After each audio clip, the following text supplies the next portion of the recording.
Hey guys, welcome back to Operation Arsenal. Today we have beaten Portsmouth away from home in the FA Cup round 3. Pretty simple victory in the end, but we conceded after 3 minutes, and that was a little bit of a shock. I wasn't expecting that to happen. Some relatively poor defending, Madueke giving away the ball as well, but I think realistically it's not a great save from Kepa. From the shot, he's just basically, he's parried it right in front of Bishop, who's then slammed it into the open net. So fair play to Portsmouth because they really did start strong. And of course, we've seen a few upsets this weekend.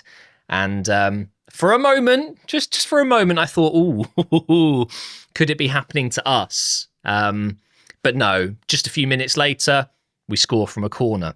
And then another 10, 15 minutes go by, we score from a corner. And then in the 72nd minute, we scored from another corner. So that's 3 corners we've scored. And also a beautifully created goal in the 51st minute, which was Martinelli's second. That ball from Jesus, oh my God, I will be thinking about that pass all day. That was unbelievable. So a hat-trick from Martinelli and an own goal. It was... what can I say? Unfortunately for Portsmouth, they just got completely outdone by set pieces. And you can tell the sheer difference in quality from set pieces. Yes, we rotated, but it was still a very strong squad. And I don't think Portsmouth realistically thought they could outplay us with the ball on the ground. So maybe they came into this game thinking maybe they can win via a set piece. Well, actually, the exact opposite has happened. They've lost to set pieces, but it was always going to be a tricky game. Martinelli, after a little bit of a difficult few days for him, by his own mistake, his own doing, he absolutely shouldn't have done what he did with Bradley, who unfortunately, I think the news just broke this morning, he's out for the rest of the season. So it was a very serious injury. Martinelli has apologised for trying to push him off the pitch, but I think it was very much blown out of proportion. We've seen it happen in football before.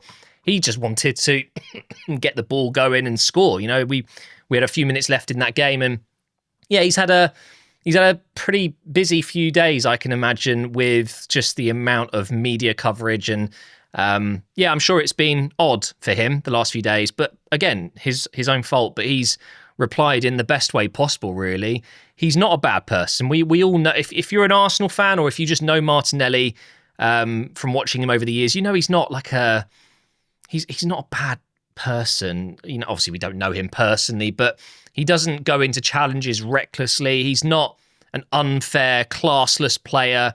It was just a silly moment. So I'm hoping it will all be brushed under the carpet now, and I wish Bradley all the best, and I'm sure Martinelli does as well. But what a way to respond to the absolute fire of hate going his way. I've seen some of the messages that he's been receiving and whatever, but yeah, a hat-trick. He could have had 4 or 5, to be fair.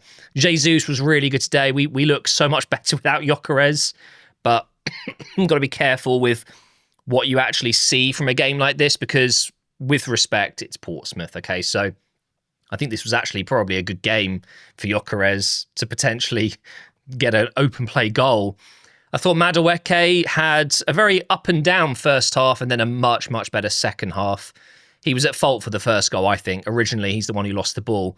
Fantastic delivery for the corner in our first goal.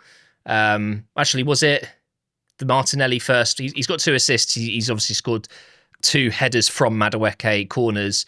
Great deliveries. But the disappointing thing for me with Madueke is that the penalty. He's won the penalty. It's definitely a penalty, whether you think it's soft or not. It's a foul anywhere else on the pitch. He's then instantly picked up the ball. He's clearly the one who's going to go and take it. Fair enough, I get that, even though there's other players on the pitch that maybe should be taking it ahead of him. And then the way he's missed it, it's nowhere near as bad as what we saw with Lefebvre for Sunderland with that Panenka. But it's just so... the way he stutters in the penalty and then just drags it wide. Just smash it. Just smash the penalty. It's disappointing, but luckily it hasn't had an effect on the outcome of the game. But he deserved a goal today, Madueke. And I think Jesus really showed what what a difference it is when you've got a player that can be more comfortable on the ball, not just a battering ram, not just a physical beast like Gyökeres is. Eze, I thought, was quite poor today. Again, just outside of the North London derby and a couple of other moments in different games, he hasn't really had a very outstanding start to life at Arsenal. Those moments were obviously magical. The North London derby, we'll never forget that hat-trick. But he's just not imposing himself on these games, and it is disappointing. Merino was very good, very comfortable in midfield. Lots of roulettes and flicks and tricks, which was nice to see. But for me, and I don't understand how, he's only got a 6.7, but Nwaneri was incredible. People are forgetting just how good this guy is. And yes, it's against Portsmouth. So I sit here and think, well, maybe this is a sign. Maybe he needs to play against Portsmouths. You know, maybe this is where we could potentially loan him out and we can see him flourish and get more minutes. Because, I mean, you saw it today.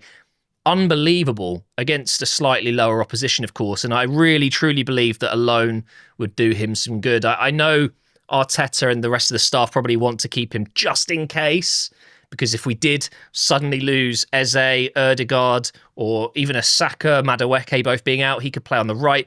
He is a good player to have as a squad option, but I just think a loan would be very, very good for his development. And I also think that for Lewis Skelly, who I thought had a very iffy, shaky game as well. He's just, he's a midfielder playing at left back, and yes, he can do the role fine. And he played at left back a lot last season, but this season you can see why he hasn't been playing at left back. He truly is a midfielder, and I'm certain of that. And another player that for me is often played out of position, I do question it, is Martinelli. Is he a striker? I think he might be, you know. I think he might be. He's doing well in the Champions League, and outside of the Premier League, he's been doing really well as well. Is he going to go on a run in the Premier League as well? We could do with some more goals being chipped in, you know, especially if Gyökeres is still going to be our go-to striker. Quickly on the rest of the defence, I thought Gabriel did okay, nothing special. A little bit clumsy at times. Norgard filling in at centre-back very nicely. Ben White was brilliant. You could tell he was getting leggy at the end, though. Great to see Salmon come on towards the end after Timber came on for White and then shifted into defence. Kepa, outside of the goal, he was fine.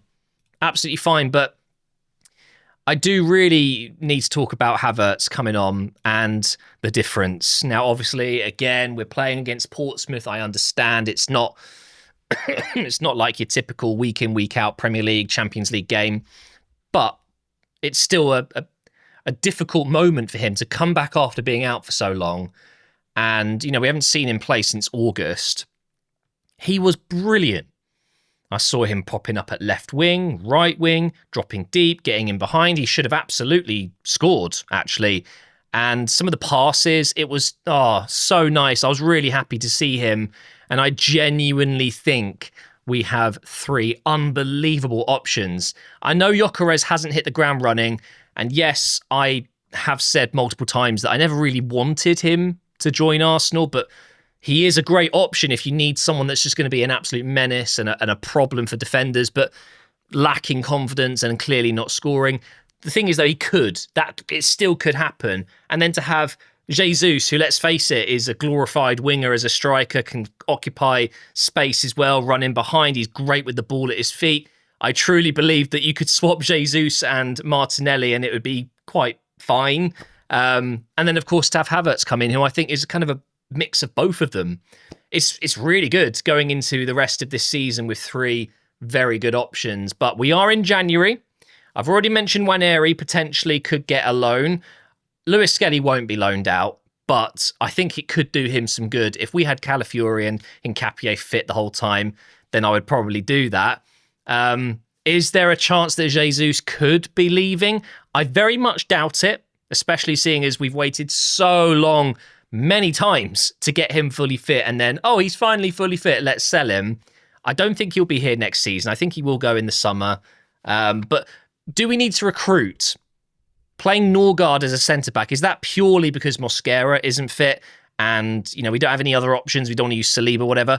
Or is that because we actually want him to play as a centre-back? Is he ever going to play as a DM for us? it is a little bit of a strange one. I think it's more that we just don't have enough fit at the moment. Why not play Ben White as a centre-back and then have Salmon start as the right-back? I feel like we could have maybe gone in with that. Quick word on Salmon. I mean, it's a huge moment for him, and he looked quite good, actually, I thought at times. He looked absolutely fine. He didn't look out of place. I think he would very quickly get found out if he was to play week in, week out in the Premier League, but a great moment for him and a name to remember. Marley Fish. Marley Salmon. I think it's actually Marlon, isn't it? Isn't it Marlon? Anyway, we're through. I think the draw's tomorrow. It really wouldn't surprise me if we end up picking up a really tough fixture, and then, Man City are going to get... my brain's gone. Who beat Crystal Palace yesterday? It was Macclesfield, was it? Wait, why can't I find it? I'm going to find it. Because my brain...